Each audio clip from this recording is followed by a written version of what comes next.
doing? No, don't do that. This week we'd like to feature X-Plane 12. X-Plane 12 is a gorgeous simulation for general aviation and more. You can tweak the X-Plane environment to practice specific skills and simulate conditions you'd encounter in a real cockpit. Play it back with new and experienced pilots alike. Love the way you can replay landings and more from any angle. There are infinite ways to practice detailed failures. You can test your reactions and the limits of your aircraft in failure simulation scenarios. You can browse over 500 plus failures to create the perfect training environment for you. Brush up on the classic fundamentals in the Cessna 172, or explore the new MCDU system in the Airbus A330. You can also experience a world of add-ons. Everything that comes with X-Plane makes it the most realistic, most robust flight sim experience you can ever have. X-Plane 12 puts you in the cockpit. Check them out today. I want to take a minute to say thank you to everyone who watches our content. I personally bring our content to remember those men and women and even some animals in the past who gave it their all for their cause and for us to enjoy the freedoms that we enjoy today. Their sacrifices and courage should be remembered always. The women who took over their men's jobs during the Great World Wars should also be remembered. They were an asset that also helped win World War I and II. Also, a saying which I keep on my wall in my home, the vis pacem para bellum, which means if you want peace, prepare for war. For if we do not remember the past, we will be doomed to repeat it. Chance favors the prepared mind, and the people who gave it their all for what they believe in should be honored. Even the enemy, for they also fought for a cause. There are a few evil handful of, say, Germans and whatnot, Nazis, I should say, that were about genocide. They are not included. But the overall general soldier, German soldier, Japanese soldier, fought for a cause, for their fatherland, so as the Japanese soldier who fought for their country. They were led by a we enjoy today. So thank you, everyone, in helping us honor the true giants of humanity, the men and women of, like, say, the World War II era who gave their all for the sake of freedom. Now today, we will be boots on the ground, or should I say, tracks on the ground.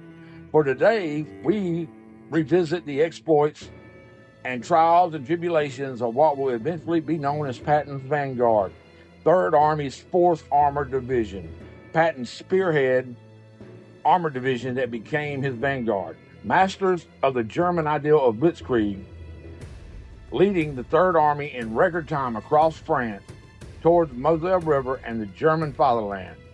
The 4th Armored's motto was, "They shall be known by their deeds alone," a motto they live by. Their insignia colors are red, blue, and yellow, a triangle insignia with yellow over blue and red, with a tank representation in the middle crossed by a red lightning bolt. The Germans may have introduced blitzkrieg, but Patton and his army, led by the 4th Armored Division, perfected blitzkrieg.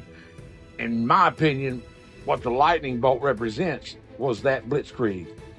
Though Patton's Vanguard, the 4th Armored never had an official nickname for World War II. Their unofficial nickname was Name Enough. On April 15, 1941, the 4th Armored Division was activated, consisting of 3,800 men from various other units. They were at Pine Camp under its first commander, Brigadier General Henry W. Bard. In May to June of 1942, 4th Armored became a full armored division under Major General John Shirley Wood, Tiger Jack, who led them through maneuvers and training in the Cumberland Mountains. After transferring a few times to different areas for training, the 4th Armored left for England to prepare for the upcoming D-Day invasions. 4th Armored landed at Utah Beach around July 11, 1944, a month after D-Day, and took part of the 8th Corps' exploitation force during Operation Cobra. By August 1944, 3rd Army had right in France, led by Lieutenant General George S. Patton Jr. Though the 4th Armored joined 3rd Army, it retained its second commander, General John Shirley Wood, forever known to his men as Tiger Jack, a no-nonsense commander who led from the front and was referred to as the Rommel of the American forces. And like Rommel, Tiger Jack led from the front, staying on the offensive with lightning strikes and using his speed to exploit envelopment tactics to confuse and defeat the enemy. Wood was known for also having a light Piper Cub airplane that he used at his disposal to recon the battlefield and to keep up with his 4th Armored. And his pilot was the famous Bazooka Charlie Carpenter, who I will cover in the future, for his story warrants its own episode, I promise. But on December 3rd, 1944, General Wood was relieved as divisional commander by Major General Hugh Gaffey, who led through the Battle of the Bulge until March 23rd, when Brigadier General William M. Hogue assumed command. Becoming 3rd Army spearhead, the 4th Armored consisted of a headquarters, Combat Command A, Combat Command B, Combat Command Reserve, 8th Tank Battalion, 35th Tank Battalion, 37th Tank Battalion, the 10th Armored Infantry, 5th Armored Infantry, the 53rd Armored Infantry, 4th Armored Artillery Division, which held the 22nd, 66th, and 94th Field Artillery Armored Battalions. It had the 25th Mechanized Cavalry Recon Squad, the 24th Armored Engineer Battalion, the 144th Armored Signal Company, and the 4th Armored Training Headquarters and Headquarters Company, which had the 126th Ordnance Maintenance Battalion, the 4th Armored Medical Battalion, Military Police, and the Band. 4th Armored spearheaded leading 3rd Army across France from the breakout to the Moselle River all the way to the German fatherland was nothing short of extraordinary. After securing the Coutus region of Normandy, 4th Armored then turned south, heading toward Nantes and cutting off the Brittany Peninsula the 1st of August. It then blitzed its way across France, smashing all opposition in its way. Across France, north of the Loire region, crossing the Moselle in record time, and by September 11th, 4th Armored had flanked Nancy and captured Luneville on September 16th. The Lorraine area saw the 4th engage several famous German Panzer Grenadier brigades, such as the SS Panzer Grenadier Brigade 49 and Panzer Grenadier Brigade 51, which meant that 4th Armored defeated a larger German force using superior tactics and utilizing their training and speed of the M4 and M18. The Lorraine region saw one of the greatest tank battles in history, forever known as the Battle of Arracourt. A 11-day battle with Patton's spearheaded 4th Armored Division versus the 5th Panzer Army led by General Hasso van Manteuffel. This battle was an answer to Patton's 3rd Army blitzkrieging across France in record time, driving the German war machine back towards the fatherland. When Patton reached the Moselle River in the Lorraine region, its advance ground to a halt due to a fuel shortage. Some say in an effort to help along British General Bernard Montgomery and his Market Garden campaign in the north. Now, my opinion is Patton, as well as Monty, were stretching their supply lines respectively. And though Patton and Monty had a spirited rivalry, it had nothing to do with the fuel shortage. I put that on Omar Bradley, who I thought was a wee bit out of his element as 12th Army Group's commander. He dropped the ball in logistics as well as in some different battles where he probably could have maybe ended the German war at Falaise Gap, but he brought it along and let the Germans slip away. Now, I believe he should have been prepared for the speed of the armies of Monty and Patton, for he knew how they would react because he had seen them in Sicily. Now, I'm not condemning Bradley in any way. He was a great Chief of Staff, a 5-star general. But the success of the 12th Army Group was a result of the fine field commanders and their armies, Patton and his 3rd Army, General Hodges and his 1st Army, Lieutenant General William H. Simpson and his 9th Army, and Lieutenant General Leonard T. Giroux and his 15th Army. But no matter, a fuel shortage is what it is, and the major blowback from this was the Germans were able to regroup and form 5th Panzer Army to counterattack the armies, especially Patton's 3rd Army, and drive them back across the Moselle River. The Germans had local troop and tank numbers that were greater than the 3rd Army, and as well as a better tank, especially with the addition of the Panthers and Tigers. German tanks had more armor, better guns than any of the U.S. tanks, and many of their tank crews were battle-hardened. The U.S. Army had to use their wits in coordinated feints and flanking attacks against superior German armor. The Germans assumed their number superiority and tank superiority equals a victory with their counterstrike.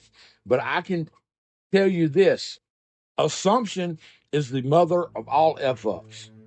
The Germans had one panzer division that was battle-hardened, but the rest were basically coming out of 2 weeks of training, being green, and coupled with their lack of coordination and communication, this was a recipe for disaster. Now, Combat Command A, led by Colonel Bruce C. Clark, eventually was attacked by elements of a German Panzer Grenadier Division. The Panther and Tiger tanks were vastly superior to the M4 Shermans in tank armor and main gun. The M4's 75mm cannon was outmatched by the Panther's 76mm high-velocity cannon, and very outmatched by the German Tiger's famous vaunted 88mm main gun, the most devastating gun on a tank, as well as being one of the greatest artillery pieces ever made. It was originally a anti-aircraft gun, but was used in vast battles in very good effect against the Allied forces. The Shermans did have speed, a turret traverse speed, and great coordination to counteract the Tiger and the Panther, with the Tiger having a gun that could destroy a Sherman before the Sherman was even in range to fire. Also, 4th Army had vast air superiority, as long as the weather was good. Also, there was Bazooka Charlie, who made his name at this 11-day battle. I will tell you about that one later. Now, Combat Command A repelled all German attacks, making the Germans to eventually bypass it on its way to Arracourt, becoming one of the largest tank battles in history. The lead from the front attitude and the actions of tank commander like Lieutenant Colonel Creighton Abrams, Major A. Al Erzik of 8th Battalion, and Captain Jimmy Leach of 37th Battalion were the key to the Combat Command A's repelling of German armored, as well as the defeat of Germany's armored divisions at Arracourt.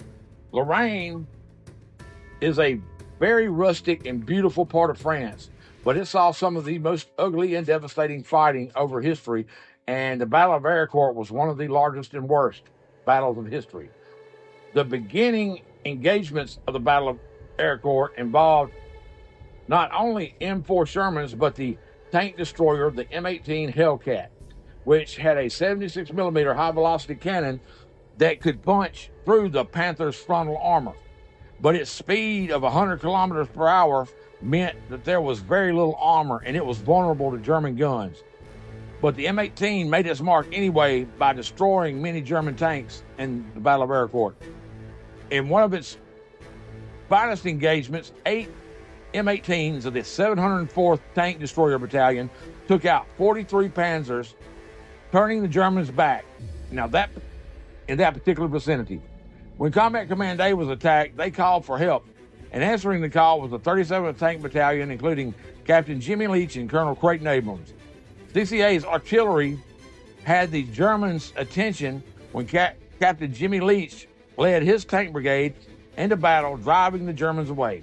Leach then pursued the panzers, splitting into two companies, A and B. A company ran up on a dozen panzers from the front and attacked headlong. A company had paid the price, though, losing 3 tanks, including its commander and 2 platoon leaders. But it gave Company B the chance to flank these German panzers, and Jimmy Leach acquired a flank attack using smoke rounds to blind the target when they attacked on the left flank with guns blazing, smashing the panzers piecemeal. A and B Company knocked out 9 Panthers in this engagement using coordinated tactics.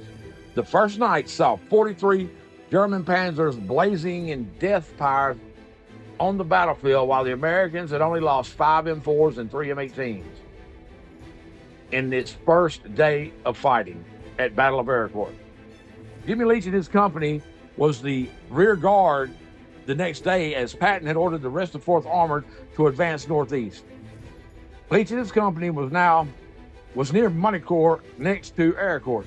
All of a sudden, German tanks appeared in vast numbers to Jimmy Leach's B Company's right. The 111th Panzer Brigade engaged B Company. Then Captain Leach and one of his other tank commanders had been dismounted from their tanks to look over a hill when all of a sudden his tank was taking fire. Now, Jimmy Leach was using hand signals to the tank to back up the tank to a building, but all of a sudden his tank driver stopped. And that's all it took, and to Captain Leach's horror, his tank took a direct hit. But all of a sudden, out of nowhere, came Colonel Creighton Abrams, who engaged the tank that took out Jimmy Leach's tank, driving off that tank. Now, Abrams was one of the greatest tank commanders in history and led the 37th Tank Battalion. And he was to become the U.S.'s leading tank ace of World War II. He didn't lead the attack at Arracourt. He was one of many other tank commanders and crews who were fighting, and he was just as vulnerable as the rest. And that earned him much respect from the other armored divisions around the American ranks, as well as other Allied armored divisions. By September 20th, 37th Battalion had repelled the Germans' attack, but the Germans still held Arracourt, and having nothing of it, Colonel Abrams gathers his forces and plans a bold yet risky night attack, which went against all tank rules of engagement of the day. But the attack caught the Germans by surprise and basically annihilated the Germans at Arracourt. The German offensive had been halted. Now Germany was starting to retreat. Now 4th Armored had consolidated its forces to drive the Germans back to the fatherland. But the Germans swung to attack north towards the Chateau-Salon area, which had been occupied by Major Al Erzik and the 8th Tank Battalion. And they were in a strong defensive stance, known for being on the offensive, but this time on defensive. The 8th Tank Battalion opened up with everything they had as the Germans came into sight. They were letting the Germans know they had a fight coming. Now, most of the tanks coming at the 8th Tank Battalion was the Panther and the Juggernaut Tiger tank. Now, 8th Tank Battalion had no air support due to a low ceiling. Now, the tanks of 8th Tank Battalion kept firing and moving, not giving the Germans a clear shot. But the Germans kept advancing, little by little. It was a seesaw battle, not knowing who was going to win. Both sides were losing tanks. Then all of a sudden, a little daylight came to a crack in the clouds, and with it came the air support needed by 8th Tank Battalion. The bombing and strafing runs made by these planes took heavy blows to the Germans, who finally decided to retreat. 5 more days of the battle sees the Germans have to retreat back across the Rhine to the fatherland. Patton's 4th Armored Division had won the Battle of Arracourt and will be forever known as Patton's Vanguard. The Germans lost 75% of their original army, with whole battalions being obliterated. Leadership, tactics, and coordination won the day. trumping numbers and tank quality. The 4th Armored became the elite tank force of all American armies. From the Germans' perspective, Patton was an elite tactical commander, and I quote German General Gunther Blumenthal. We regarded General Patton extensively highly as the most aggressive Panzer general of the Allies. His operations impressed us enormously.